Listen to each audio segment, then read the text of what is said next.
Proverbs 22 to 24, the rich and the poor have a common bond. The Lord is the maker of them all. I love this. The rich and the poor have the same challenge. What will I do with Jesus? Train up a child in the way he should go. Even when he is old, he will not depart from it. This is not a guarantee, but it is our responsibility to raise our kids, our grandkids, by pointing them to and showing them their need for Christ. Foolishness is bound up in the heart of a child.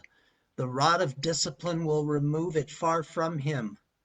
Incline your ear and hear the words of the wise, and apply your mind to knowledge, for it will be pleasant if you keep them within you, that they may be ready on your lips. So that your trust may be in the Lord, I have taught you today, even you. He's talking to you and me.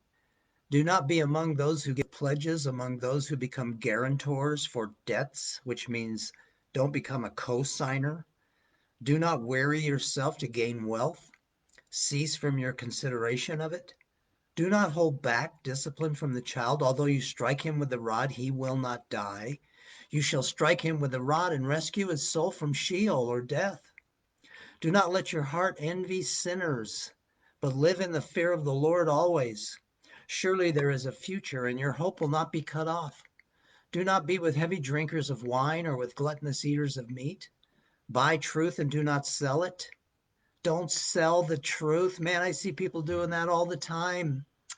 Get wisdom and instruction and understanding.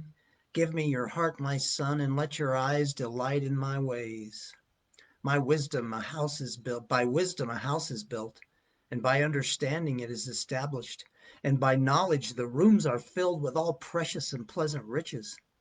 In abundance of counselors, there is victory. Godly counselors.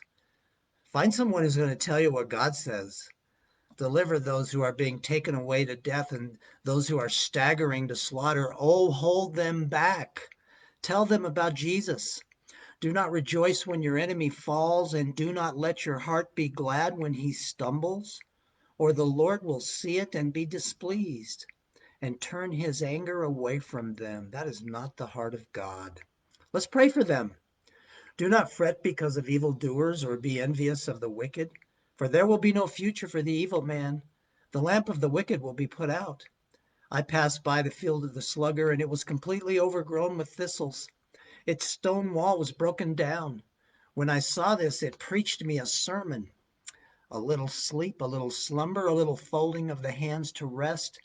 Then your poverty will come as a robber, and your want as an armed man. It will be unexpected and sudden. We need to be spiritually about the Father's business. Let this preach you a sermon. 2 Corinthians 8, Paul commends the Macedonians for being givers. He points out that it is the grace of God that has empowered them in this.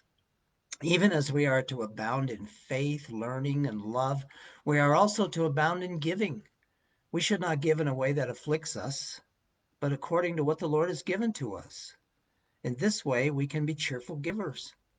Paul encourages the Corinthians and you and me to do likewise in giving, and not just to talk about it, but to do it. All that we have has been given to us by God to invest in his kingdom. He owns it all and gives us some so we can give it back to him. And so is his economy. Paul notes that he has in place a system where the money that is collected will be watched over and delivered with honesty and dignity. We too should have these things in place. Systems and several people who are involved in taking care of money and making sure it goes where it's supposed to go. A system of checks and balances, holding one another accountable is wise. I have seen situations where this is not in place and human beings can succumb to the temptation of misappropriating funds and even stealing.